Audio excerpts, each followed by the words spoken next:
and they're having a hard time seeing you thriving, but you've got to give up what they think. And if they ask with sincerity, say to them, I've been there, I was there a long time, didn't like it very much, I do something different now. What's the thing that you do different now? I ignore people like you. Almost completely. Don't harmonize downward, harmonize upward. Calibrate yourself upward to who you are, because it's way easy. If you are a normal human, it is easier for you to calibrate to reality because it's all around you. You can see it and hear it and smell it and taste it and touch it. It's easy to calibrate to what is, but it takes a master to calibrate to what's in the ethers. I need to stop building the foundation and build the rest. Foundation's great. Your foundation didn't start with this body or with these parents or with anything. Your foundation is the whole of who you are and the eagerness with which you came into this environment. The foundation is the perfect variety of contrasting things that give your clever mind the ability to synthesize and sift and sort and conclude on your own behalf. And if you have the advantage of knowing that a thought that thrills you is one worth pursuing, and a thought that disappoints you or hurts you is not, and so you are following those feelings, we want to talk about the awesome power of non-resisted thought. The awesome power of non-resisted thought. But then you get carried away and you want to get the power, and then you want to point at places, and so then we say, let's call it something else. Let's call it the awesome pleasure of non-resisted thought. Let's call it the awesome bliss of non-resisted thought. Just the bliss of non-resisted thought. So what do you think causes you to, at times, be unwilling to capture bliss for yourself? At some point I convinced myself that I needed you said something once that was so profound to me, and I think it sums it up the best. And of course my brain just denied me that memory. You convinced yourself that you are unworthy of the bliss. You said you cannot honor pain. And I'm scrabbling up the hillside that is no longer honoring pain, and I think I'm ready to climb over it. I think I'm ready to give up on pain. Let's wrap around this just for a moment, because we're all into something big here. This is the profound question. Why do you think that you and others, at times, and often a lot of times, are unwilling to own and accept the rightness, the perfection, the goodness of personal bliss in a moment? Because that's a powerful calibration to who you are. So why would anyone not be willing to calibrate to who they are? And it's because others have taught you that calibrating to them is what you're supposed to do. No matter where they are, you're supposed to calibrate to them.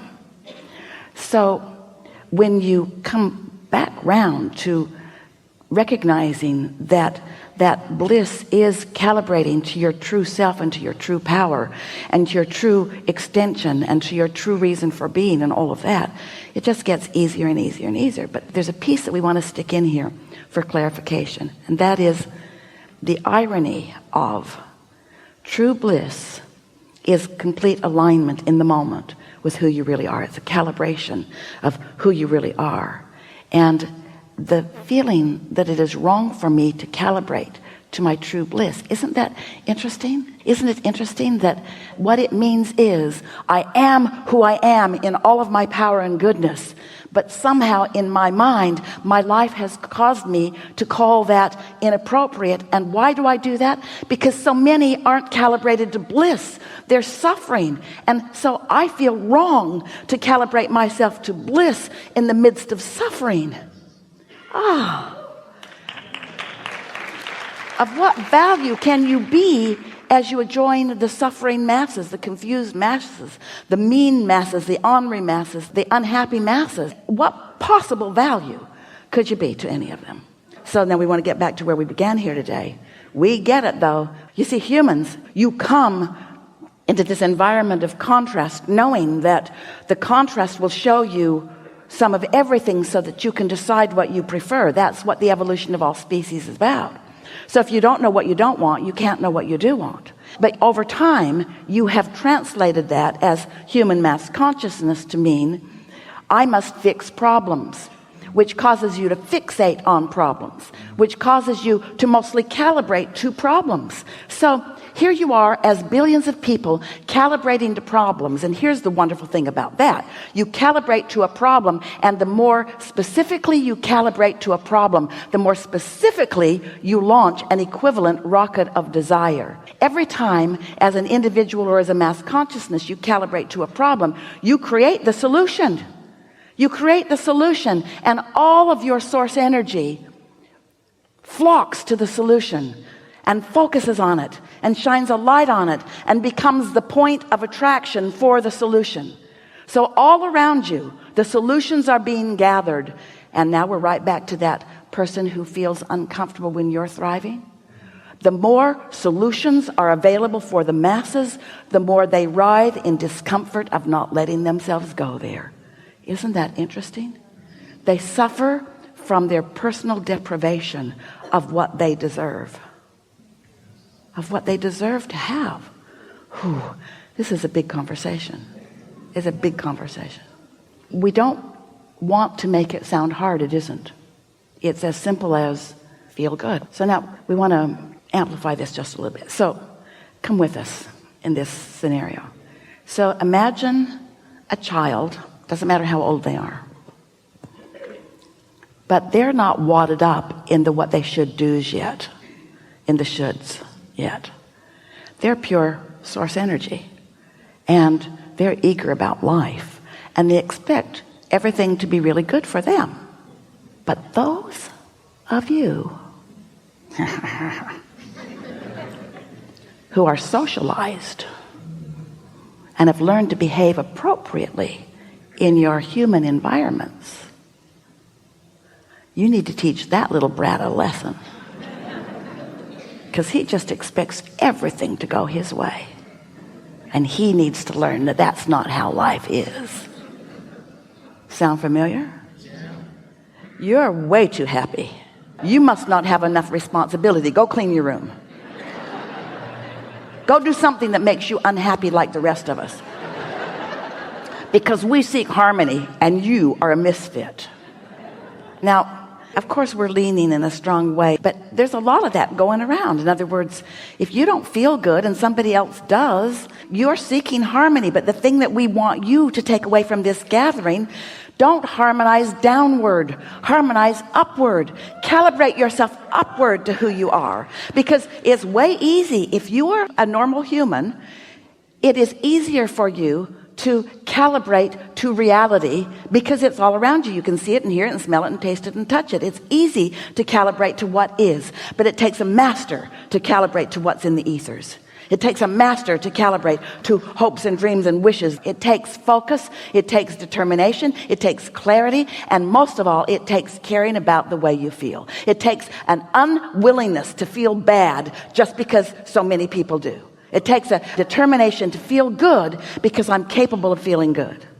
So the way we would approach this, if we were standing in your physical shoes, we'd meditate every day, we'd quiet our mind, because when you quiet your mind, you stop thought. And when you stop thought, you stop all vibration. When you stop all vibration, you stop all calibration.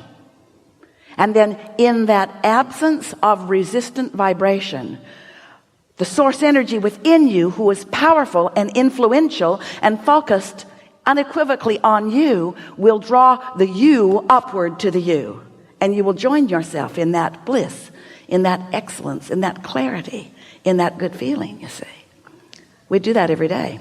And then the other thing we would do is we would get out ahead of it as best we could, before we look at email, before we answer messages, before we interact with anyone. We would sit with an intention of identifying in this moment in time how we most want to feel in this segment that is before us.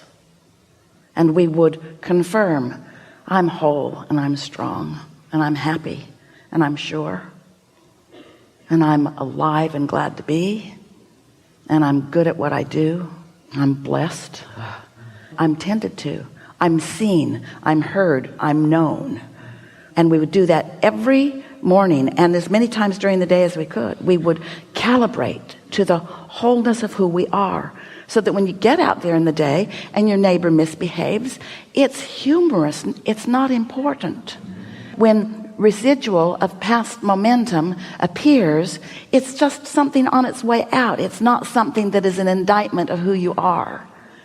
It's not an indicator of who you are. It's an indicator of where you've been. And there's some residual of it, but who you really are is something else.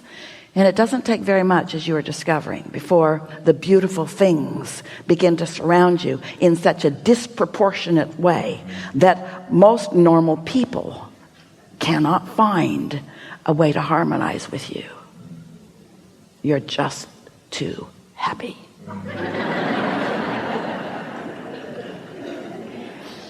Too clever, funny at all the right moments, resilient, flexible, good timing in all things. Right there to receive the universe's cooperative components that have already been gathered. And you're so tuned to them that there they are, and there they are, and there they are, and there they are, and there they are, walking around in the same world with people who are missing it, and you're seeing it. And they're having a hard time seeing you thriving, but you've got to give up what they think. And if they ask with sincerity, say to them, I've been there, I was there a long time, didn't like it very much, I do something different now. What's the thing that you do different now? I ignore people like you. Almost completely. Every now and again, I get assigned to you for a little while. Every now and again, I suffer, but it's not my usual way. Thank you. Yeah, really good. Really good.